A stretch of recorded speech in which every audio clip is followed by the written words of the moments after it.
Hello everyone and welcome back to my channel. It's Kay here and I'd like to share another little swap with you that I'm doing with Amanda, my friend, Scrimpingmommy. We've been keeping each other sane and trying to ward off the old COVID blues that seem to hit periodically. Probably lack of stimulation on my part. I know Amanda works very hard, so I don't know quite whether it's just the being at home bit for her, but it is nice to have something to do and someone to do it with to break up the monotony of day to day. So Amanda decided this time, because I'm hopeless at deciding, that we would do things suitable for popping into journals, ephemera, paper clips, all that kind of good stuff.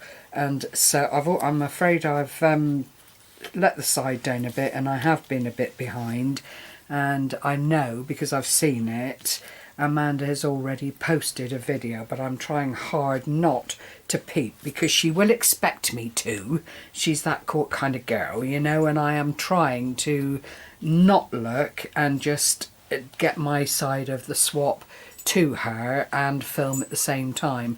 So I started off with some little baggies. This paper has come all the way from Malta. I know, how bizarre, isn't it? But I'd gone there on holiday. Gary and I had gone. Gary hadn't been there before, and I just was taking him around to all the places that I knew there. And we went into this cafe, and on the plates that they were serving sandwiches and that kind of thing, they put this gorgeous paper. So I very cheekily asked the young man that was doing the waiting whether he might let a couple of extra bits fall down on my table, which he did, bless his heart. So I've got, I mean, I can't say I've got lots and lots and lots of it, but I've probably got about 5 more sheets, and a sheet makes 4 of these sized bags, which is ideal. Now, they're not huge, but they're not small either. So top to bottom is 5 inches. And side to side is 3 1/4, which is actually quite nice. So I made them up very simply. Everybody knows how to put a little paper bag together. And then on the front here, from my little share that I did of my craft box from Dali Art, I've taken the transparent stickers and just put them on the bag. I know I've nibbled out of them here and there, but that was on purpose because I just wanted it to look as though it was all very natural. You'll see the glint of the transparent stickers. They're not washi paper, they are actual, well, I guess it's something like acetate on at a very fine level. But anyway, there were 4 different designs, so I've utilised them around the adverts and so on, which you can still see through on the lighter. If I show you this one up close, you can still see the print of the paper through the bag, which I thought was rather lovely. The backs are plain, just in case Amanda wants to stick them into a journal on the back of the paper here, and that way she can then pop a little something inside. You'd get tags or little bits of, you know, die cuts or a little bit of ribbon trim or lace trim into them quite nicely. So I thought that was a nice idea to put forward in the swap. I then did some batch cooking because you know that's what I do, and when I get started I like to make up a few. So each of them are different-ish. Each of them are made up of pretty much the same components. This is G. Kerr. This is from the little booklets that I had in the craft box from Dali Art Market, and I've just turned them into little paper, well, not so little, but into paper clips. They will slide along the clip, so you've got room to maneuver and fit them on the page wherever you please, but they can only go on a side facing like that. But how effective is that? I've tried to keep them quite neutral so that Amanda can use them wherever she likes, and it's just bits and bobs of jute and a little bit of lace, like I say, the little components from the craft box, a little heart that I stamped, and this little washi tape butterfly that I'd had from another pack of stickers. So that's that one. This is G. Kerr, and she's just done this fussy cutting couple of pages with some lovely images on, and it just fits into this scenario so easily because they're quite small components and you can just cut around them and do with them as you will. So that one I was quite pleased with. There's more. This is another little floral one, and it's a washi tape floral, and it's got the stamped heart, the little washi tape flower, life is good, another of the tiny little components, and a flat back pearl. I've got the consistencies going through, and one is the heart, the other is the flat back pearl, because I just think it adds a nice little something to the mix. And you know, a girl can never have enough pearls, in my opinion. Like diamonds, you know, they do tend to go the distance. This is another one. I'm loading them all from the same side, and I don't think Amanda's going to have a whole lot of choice in that. Oh no, that one will go on the other way for another page. This is another one. Very simple and easy to do. The overall size, I think, is 2.5. Just 1 minute and let me... Otis! Sorry, the puppy is scrabbling at something that he's seen and like to get his teeth around. So the main feature is 3 inches by 2 inches, and then the additions have been put on the top. But I do like how they've come out. It was just putting scraps together, seeing what pleased me, in the hope that it will please Amanda. Hold on, I've dropped something. Whoops. And another. I think I made 6 altogether, because when I batch cook, I do batch cook, but you know, it saves time in the long run. There's another one. They've all got a certain look to them, and as I said, from my point of view, it was about getting something that was fairly neutral, that would fit into any album or project that Amanda might like to do in the future. So that is that one. How many is that? 5. I did 6 because that seems to be quite a happy place for me to go to. Hold on, let's get this one up as well. These excuse me, these paper clips can either be proud of the attachment or behind. It's entirely up to you how they go. And that again is just going to slip on to, get it right, Kay, oh my word, slip onto the card like so.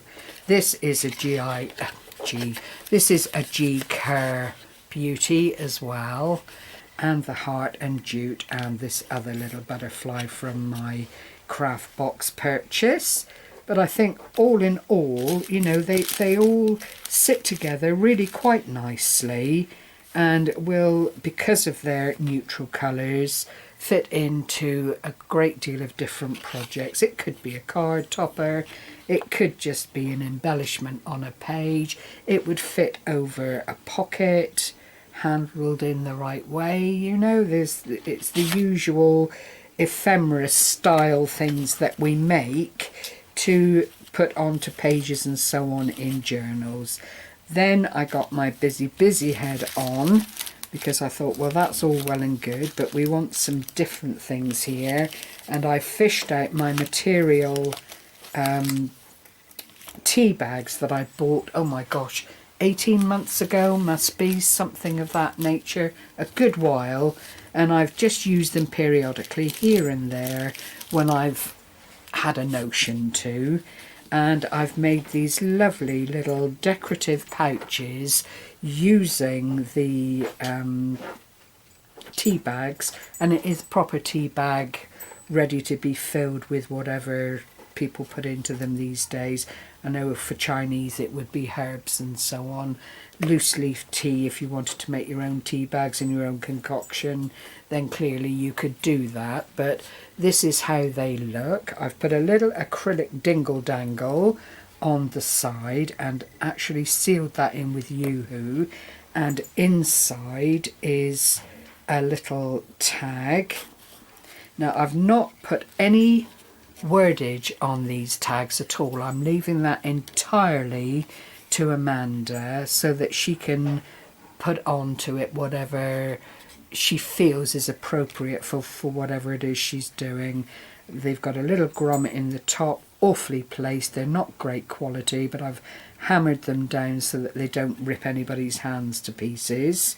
But I thought that was quite a nice little something that would fit into a journal quite comfortably and not spoil the dimensions of a page. You know, we have to be careful with what we use because of closing pages and that kind of thing. Amanda could change this if she wanted to. It's not an essential. I've made it integral to the tea bag, but you could put something smaller if you wanted to. Here is another one, just scraps and scraps of lace and appliques that I've had loafing around in my little lace box for the longest time. And here is this little young man, Tim Holt's People, and they are running through the tag theme because I think they just again fit in with any themed or non-themed journal that you might put together. Here is another one, slightly different, with the tiny little bit of thin lace down at the bottom. Oh, I wish I could show you this. The puppy is eating flat back pearls that he's found on the floor, and one of them is actually caught on his muzzle, so he looks very fetching, that's all I'm going to say. Oh, Otis, come here. Let's get it, Bubba. Oh, you naughty boy. Oh, you've got... Don't swallow it, whatever you do. Oh, I do apologise for this little glitch in the... I can't get that one. It's gone. I shall be watching that one's exit, I think. Anyway, back to the job in hand. This is another little one with the Artie Mays paper on the background. I forgot to say that. All of these have got Artie Mays digi-papers on the background because, again, it is quite a neutral thing. I've inked it up and I think it's Vintage Photo, and then just placed the little person on the top. So that's another little one. I made 6 of these. 2, 3, 4. There's the third. This is the next one with just some lace trellis. That is actually from a lace curtain, and I just took out the bits that I liked and then applied the applique on the front. And this time it's this young man, again with the flowers on the background, very, very understated. The feature is the young person or the people, and then it will be down to Amanda to either stamp a sentiment if she wants to, or just leave it absolutely plain. That's entirely up to her. I just think sometimes you can do too much and actually stop it from being valid on someone else's project. Then there is this one, which is from the same curtain material, and I just salvaged this applique bit and then did the same thing with this couple. And you see it's another aspect of the same sheet of paper, but if you cut it right you can make it look different all the way through. I'll just pop that one back in there, and then there's one more to share with you. But these have been such fun to put together, and you know, we do all do things in our own way, so it's very unlikely that Amanda and I have put together the same kind of things. I know Amanda works a lot with materials and that kind of thing, and I'm a sort of, I like it, but I find it a bit fussy sometimes. This is a bit left over from the snippet that I showed in a previous video that I made up from scraps and that kind of thing, and I did love how it came out. And this then shows these two lovelies, two little sisters, I've decided they are. And again, it's just another piece of that paper cut in a different area and inked, and they just, every single one of them looks different, even though the components are basically the same. So that completes what I'm shortly going to be sending out to Mrs. Scrimpy, and I hope it suits purpose and that she's pleased with what I've sent. So thank you very much for joining me once again with these lovely little swaps. I do hope it's given you a little bit of inspiration or a couple of thoughts on what to do if you're in a bit of a crafty slump. It's so easy to get into at the moment. I know the end is in sight, but it does feel like such a long time coming, especially when all of our lives have been so completely upended in one way or another. It's quite bizarre, and you know, say what you will, it's an unprecedented event, so there is a lot of learning to do by everyone as things are being dealt with and sorted out to the best of anyone's ability. So I think patience is still the byword, and if we can keep ourselves busy crafting and, you know, staying out of mischief, it is all to the good. So as I say, after all that blethering, I am sorry. I will love you and leave you. Look forward to bringing something else to you in the not too distant. I am a member of the ATC swap group that has been arranged by the wonderful Woolly staff, and that is just making up an ATC every 6 weeks or so and then sending it out to a selected partner. And I'm loving it. I am loving it. So take care, everyone. Stay well, stay safe, and happy crafting. Bye-bye for now.